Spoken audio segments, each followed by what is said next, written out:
E no bate-papo descontraído, converso com ela, Juliana Palhares, delegada de polícia, e ela está também como secretária de Ordem Pública da capital Cuiabá. E é uma alegria poder receber você aqui no nosso espaço, Juliana. A alegria é minha, Zico. Obrigada pela oportunidade. Eu espero que o nosso bate-papo seja bastante informativo, né, para todos aí que nos assistam. Iniciando, quem é Juliana Palhares?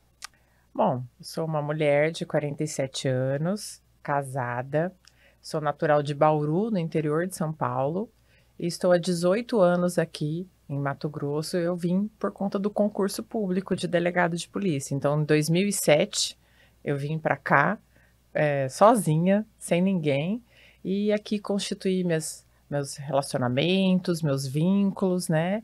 E eu falo que o estado de Mato Grosso, através do meu cargo de delegada de polícia, me proporcionou tudo que eu tenho na vida, né? Todas as boas relações que eu tenho, meu casamento, meus amigos, as oportunidades que me foram dadas, óbvio, pelo meu empenho enquanto servidora pública, mas eu sou muito grata, fui muito bem recebida em Cuiabá, um povo acolhedor, um povo que me abraçou, né? E eu falo que eu não sou o pau rodado, igual falam, né? Do pessoal que vem de fora, de outros Isso. estados. Eu sou pau fincado, né? Então daqui eu não saio mais. Aqui eu tenho minha família, tenho minha vida e todos os meus sonhos estão por aqui. O que fez a Juliana entrar nesse concurso, ingressar nesse concurso para delegada?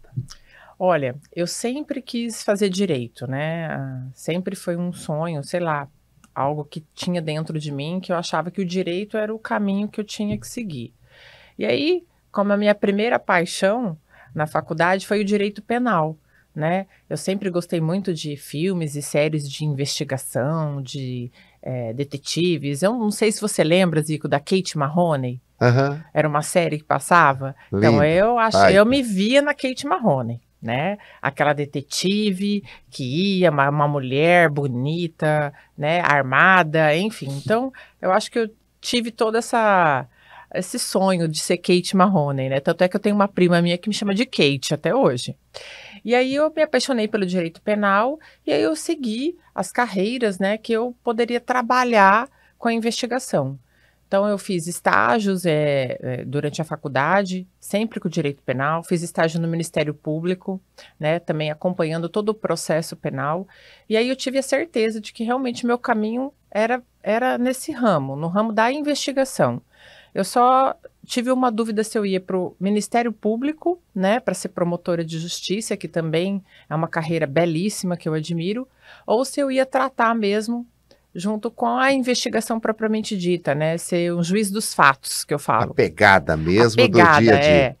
E aí, é óbvio que essa parte da emoção de ser policial me tomou, e aí eu fui prestando concursos de delegado de polícia, né. E um dos primeiros que eu prestei foi aqui do Mato Grosso. Na época o concurso abriu em 2005, eu me formei em 2001 lá em Bauru também. Aí fui estudando, né, é uma vida que eu comungo dessa angústia de todo concurseiro, né, que é estudar, é abdicar, é todos os dias estar ali revendo as matérias, não é fácil, o concurso ele é muito seletivo, não vou dizer que ele é justo, mas ele é muito seletivo, né, então precisa ser, porque tem muitos candidatos e poucas vagas para selecionar as melhores pessoas, nem sempre isso acontece também, é bom que se diga, né, e fui me dedicando. E, 2005 eu fiz esse concurso aqui no Mato Grosso, né, não tinha nenhum conhecido aqui no Mato Grosso, conheci o Mato Grosso apenas da geografia mesmo, né, não tinha muito conexão com o estado, desconhecimento mesmo, né, de uma menina do interior de São Paulo. Mas então eu vim por quê esse concurso, né, o salário na época, e é um fator decisivo também na escolha da profissão, né, a remuneração, era o melhor do Brasil. Então eu falei assim: "Ah, poxa, se for para sair, que seja para o melhor salário do Brasil, né". E obviamente que eu acabei passando nesse concurso, começou em 2005 e eu tomei posse em 2007. E aí veio realmente a realidade de sair de perto da família, de sair de perto de tudo que eu tinha, né, no interior de São Paulo. as minhas certezas, as minhas relações, minha relação com a igreja, minha relação com amigos, né? E a gente tem que abrir mão de certas coisas para conquistar outras, né? E aí vem o lado bom, onde Deus, né, nos move, nos inspira e nos dá força e coragem para continuar. Não vou dizer que não chorei, chorei muitas vezes, viu? Chorei muitas vezes de saudade da. Até porque a época que você chegou aqui era uma capital farta. Fartava quase tudo também, né? E olha que eu fiquei na capital, né? Então, Ah, fiz a que minha. essa época aí que você chegou aqui foi uma época bem distante, né? Sim, Época de muita 2007. dificuldade, as coisas não eram. Bastantes. Eu me lembro dos meus colegas que foram para o interior do estado, onde, se hoje já é difícil, imagina 18 anos, né?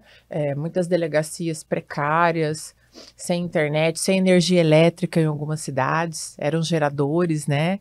Então, assim, eu me recordo que eu tinha até um certo medo de ir para o interior, né? E acabei ficando aqui em Várzea Grande, né? Foi a minha primeira lotação, uma escola para mim, uma escola, seja com os colegas mais antigos da Polícia Civil, os investigadores, na época que nem nível superior não tinham, não tinham contato com internet, não tinham contato com computador, mas tinha uma sabedoria, um conhecimento de lidar com as pessoas, né? E isso foi muito importante na formação da Juliana, delegada de polícia, né? Diante desse seu histórico bonito, despertou no prefeito Abílio o convite de fazer parte da tropa de elite dessa gestão que está fazendo a diferença aqui na capital. Como surgiu esse convite? Pois é, Zico, esse é um grande mistério, assim. Eu não tinha nenhuma relação de amizade, nem de conhecimento com o então deputado, né, Abílio. O conhecia como vereador, sempre gostei dos posicionamentos dele, sempre, nunca escondi, não tenho por que esconder o meu lado, né, de direita. Eu sou uma pessoa que tem um pensamento de direita, conservadora. Então sempre admirei o posicionamento do Abílio, achava ele sempre muito corajoso, né, com as palavras, nos posicionamentos, e não tinha uma relação com ele pessoal, nem de amizade, não o conhecia pessoalmente. Então, assim, para mim, quando ele me fez esse convite, foi muito, me honrou bastante, né, porque ele enxergou no meu trabalho, enquanto delegada de polícia, uma pessoa que pudesse auxiliar ele nos caminhos da capital, né, de tomar conta do povo cuiabano, né, e eu me senti muito honrada com o convite dele, aceitei, fui conversar com a minha instituição também, porque a minha casa é a Polícia Civil, né, eu devo satisfações sim à minha instituição, que me deu tudo, né, a qual eu tenho lealdade. Então fui conversar com os meus superiores, se isso seria bom para a Polícia Civil, ter uma delegada de polícia no âmbito da Secretaria Municipal de Ordem Pública, né, os caminhos que isso também poderiam ser abertos num diálogo, numa relação institucional, e aí eu obtive todo o apoio da minha instituição, da Secretaria de Segurança Pública também, e aí eu fui cedida para o município para iniciar esse trabalho. E eu confesso que a Secretaria de Ordem Pública, ela sempre esteve no meu caminho, porque eu, por muitas vezes, enquanto delegado de polícia, especialmente enquanto estive na gerência de combate ao crime organizado e também na delegacia de entorpecentes, eu via o quanto a criminalidade organizada se utilizava de distribuidoras, se utilizava de comércios para o tráfico de drogas e para a lavagem de dinheiro, né? E o quanto que o município, nesse ponto, poderia contribuir também na esfera do direito administrativo sancionador de coibir, né, que empresas permanecessem trabalhando ou lavando dinheiro ou contribuindo para a criminalidade. E a atividade econômica, a fiscalização, está na ordem pública, né? Então, a ordem pública sempre cruzou meu caminho enquanto delegado de polícia. E aí eu pude sentar ali, né, naquela cadeira de secretária, entender como funciona a fiscalização, entender como os caminhos da ordem pública poderiam ser melhor ampliados, né, e sentidos pela população. Então eu digo para você que foi uma coincidência muito bonita do prefeito Abílio ter cotado o meu nome para a ordem pública, sem saber, assim, tecnicamente, né, que os meus caminhos já tinham se cruzado com a Secretaria de Ordem Pública. E o importante disso também, né, que o prefeito Abílio, ele contratou a grande maioria dos secretários dele, são todos técnicos, Sim. né? E essa parte faz com que dá mais agilidade até mesmo na gestão municipal. E você chegou na ordem pública, muitas coisas aconteceram e muitas ações você já colocou em prática. Poderia citar para nós qual a maior ação que você colocou em prática? Olha, Zico... Sei que foram várias, né? Mas a que marcou você aí nesses primeiros 10 meses aí de gestão?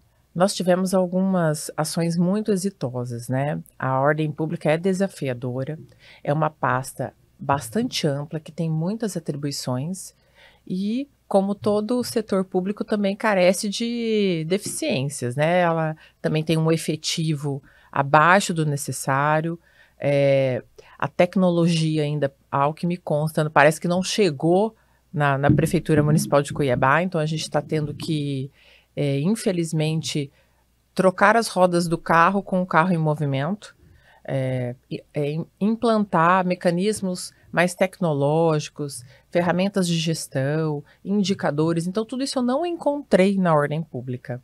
E aí a gente teve que fazer todo um planejamento. Então, para além de alguma entrega para a sociedade, eu tenho como um marco pessoal, e me orgulho muito disso, de ter criado indicadores, metas, fazer uma gestão mais eficiente dos recursos que eu tinha na ordem pública. E aí a gente começa aí com a implementação de operações dentro da ordem pública, né? Eu peguei um conceito da polícia, né, de operações policiais, para ter operações dentro da ordem pública.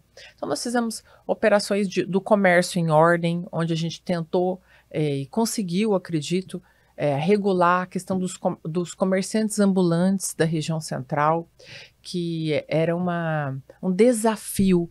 Eu não gosto de usar a palavra problema, eu gosto de usar a palavra desafio, porque são trabalhadores, são pessoas que estão ganhando a vida, muitas vezes em vulnerabilidade social.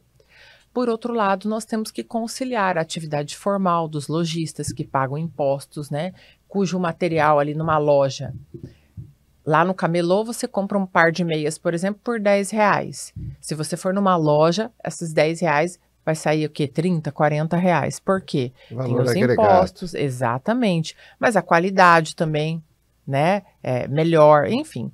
Então, você tem que conciliar interesses, que são ambos interesses legítimos das pessoas. Então, nós conseguimos aí, com muito diálogo, testando formas de resolução desses conflitos, e acredito que a gente chegou num nível de maturidade que hoje é uma situação mais equilibrada, onde nós temos locais destinados aos vendedores ambulantes e temos as calçadas desobstruídas, né? Muitas vezes, alguns comerciantes ambulantes insistem em montar as suas bancas nas calçadas, e aí, infelizmente, é necessária a apreensão desses materiais, porque, para além de tentar conciliar esses interesses de um comércio informal do comércio formal, nós temos que atender o interesse da mobilidade urbana, de desobstrução dessas calçadas, né? E anos isso é tentado, né, em todas as gestões, inclusive com violência, né? Nós temos episódios, infelizmente, de agressões entre os comerciantes ambulantes e os fiscais, né? Isso não é bonito, não é legal, né? Não é respeitoso nem para o fiscal, nem para o comerciante ambulante. Então, acredito que um grande marco foi conseguirmos conciliar isso e mais com outro fator, o fator dos imigrantes, né? Cuiabá tem muitos venezuelanos, angolanos, né, que vieram aqui para tentar sua vida aqui na nossa cidade, e aí a gente tem os haitianos também, né? Conciliar esses interesses dos imigrantes, dos nacionais, do comércio informal, do comércio formal, enfim. Então, acredito que a gente conseguiu. Óbvio, tem muito a ser feito. nesse sentido, mas eu acredito que é uma entrega muito relevante. Uma outra entrega relevante que eu acredito que foi na ordem pública foi ter criado um canal de conversa, de comunicação direta com a sociedade, que é o nosso Web Denúncia, que é um site, né, que é o sorp.cuiabá.mt.gov.br, onde você pode selecionar ali o tipo de denúncia que você quer fazer, que é da atribuição da ordem pública. É um canal georreferenciado, você pode colocar vídeos, fotos, áudios e mais. Você tem o feedback da sua denúncia. Muitas vezes, Ico, eu, enquanto cidadã, fiz denúncias na ordem pública através de um WhatsApp web que tinha um WhatsApp, né? Um número de Normal. telefone normal. E eu nunca sabia o que tinha E resultado. nunca recebeu a resposta. Exato. Então, como cidadã, eu sei que há limitações do poder público, que nem sempre a minha demanda vai ser atendida imediatamente, ou às vezes nem só uma pasta é responsável, mas eu gostaria de saber o que aconteceu enquanto cidadã, né? Enquanto munícipe. Eu fiz uma denúncia e eu não sei se leram. Será que leram? Será que deram andamento para isso? Então, essa minha angústia enquanto cidadã, eu quis transformar isso em um canal feito pelos servidores ali, né? Não é uma empresa, não precisei comprar nada, a tecnologia é toda uma tecnologia gratuita, é o conhecimento dos servidores públicos que dá ordem pública, então é o salário deles e eles realizaram isso para mim, né? Minha Com equipe resultado imediato. Resultado imediato. Nossa plataforma ela está com 5 meses no ar. São mais de 2.400 denúncias já recebidas pelo canal. E esse canal ele dá o feedback ao cidadão. Hoje o feedback é por e-mail, mas daqui a pouquinho, acredito que já em 2026, eu vou conseguir interconectar nesse canal o WhatsApp verificado, ou seja, já com uma tratativa com a Meta, onde quando a ordem pública fizer um contato com o seu WhatsApp, Zico, você vai saber que aquele contato é verdadeiro, para evitar aquela sensação, Claro. isso aqui é golpe, né? Enfim, então hoje o feedback ao cidadão do andamento da sua denúncia é feito por e-mail, né? Então, eu fiz uma denúncia, eu me identifiquei, quero receber o feedback por e-mail. Então, cada passinho da minha denúncia eu vou receber. Olha, sua denúncia foi finalizada, sua denúncia deu andamento. Agora, eu posso fazer de forma anônima? Posso. Mas daí o feedback você vai ter que entrar na sua página, que você tem uma senha, tem um login, uma senha, e você vê o andamento da sua denúncia ali dentro. E quanto tempo normalmente chega a resposta? Então, Zico, isso também é um outro ponto que eu me orgulho muito. Nós fizemos uma média de um atendimento do WhatsApp Web. Então, era aquele que você entrava em contato por WhatsApp com a ordem pública, era um telefone fixo, que ficava um atendente Sim. ali, captando as denúncias e lançando nas ordens de sistema. serviço, no sistema.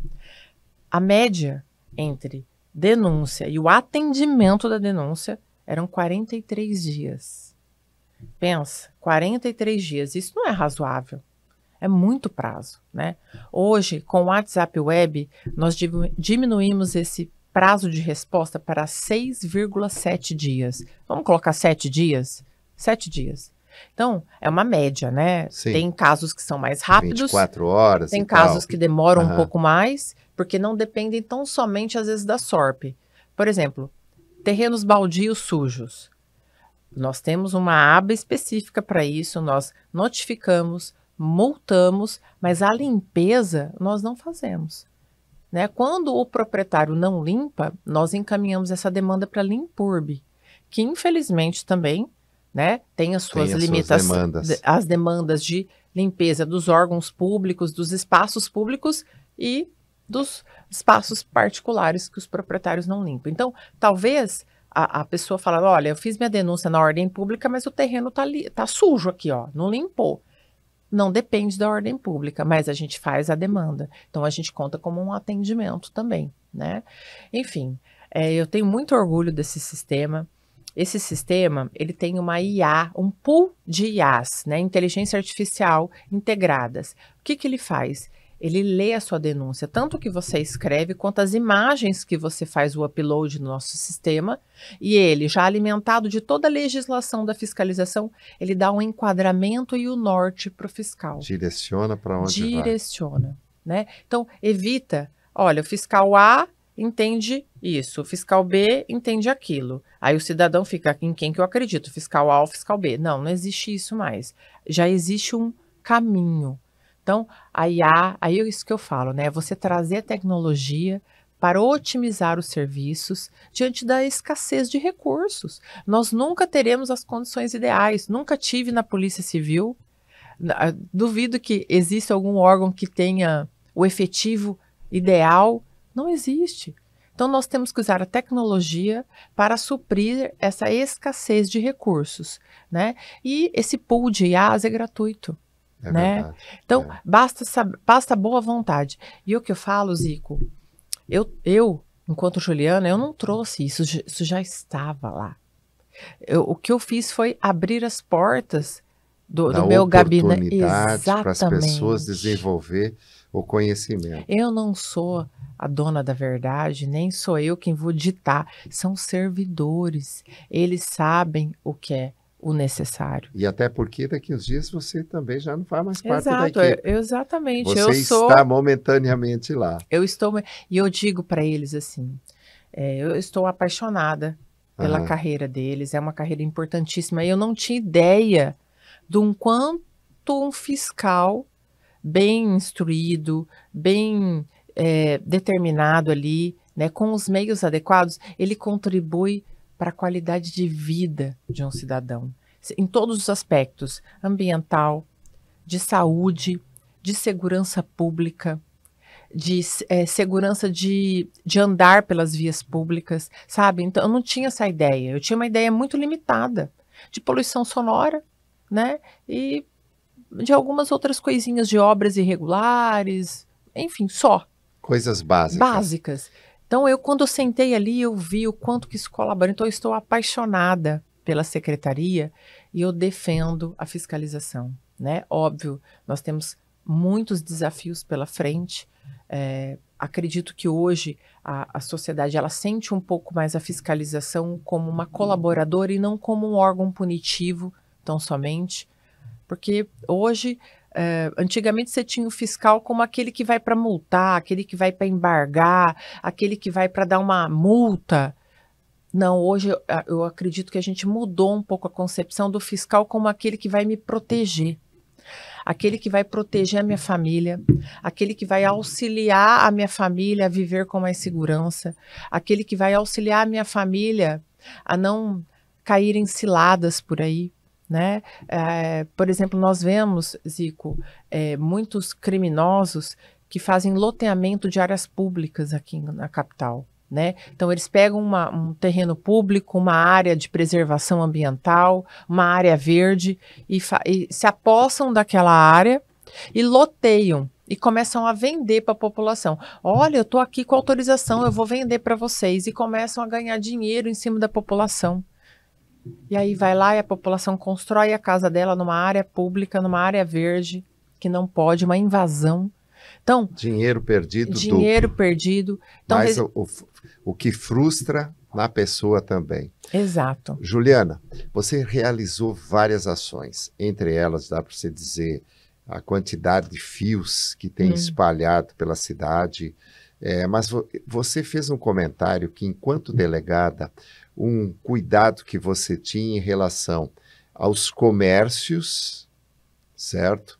De drogas e também lavagem de dinheiro, mas também nós estamos vivendo um outro momento hoje que se chama um tal de metanol, muitas vezes colocado em determinadas bebidas. Exato. E vocês têm realizado também um trabalho nesse sentido?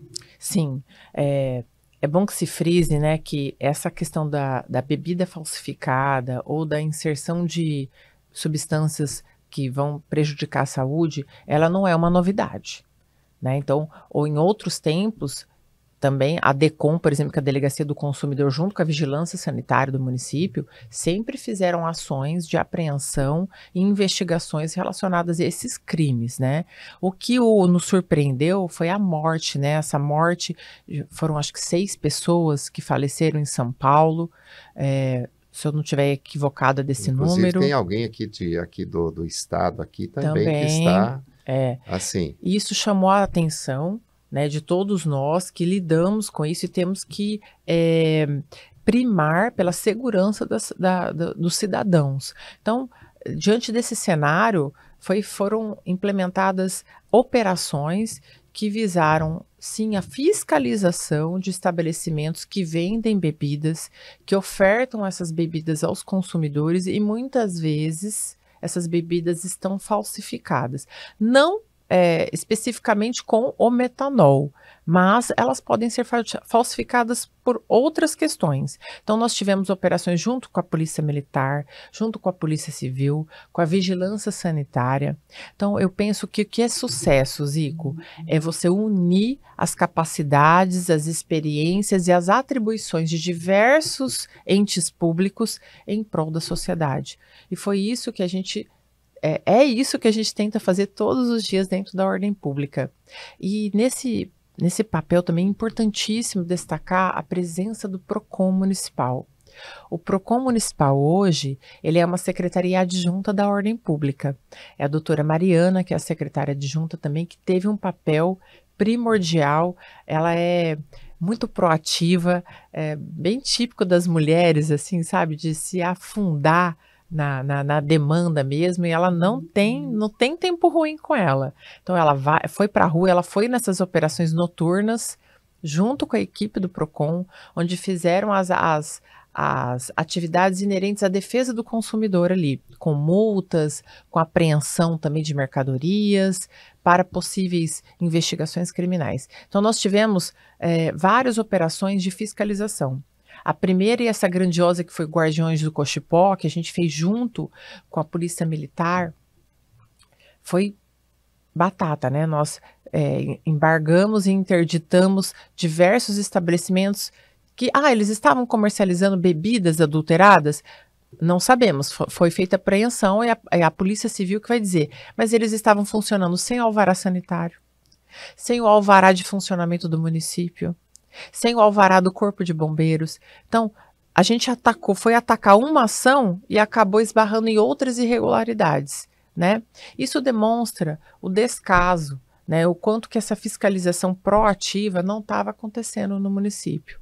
Então, muitos estabelecimentos que funcionam à revelia das regras mínimas de funcionamento, que é você ter um alvará sanitário, você ter um alvará do Corpo de Bombeiros e um alvará da Prefeitura. E significa também aí para o leitor aí do Momento MT que se você não está andando certinho nos caminhos, teu estabelecimento pode ser fechado num passe de mágica, hein? No começo até da gestão, a gente fez uma força-tarefa relacionada às distribuidoras de bebidas que muitas vezes funcionavam como bares, né? Distribuidora de bebida é o local para você comprar sua bebida e ir embora.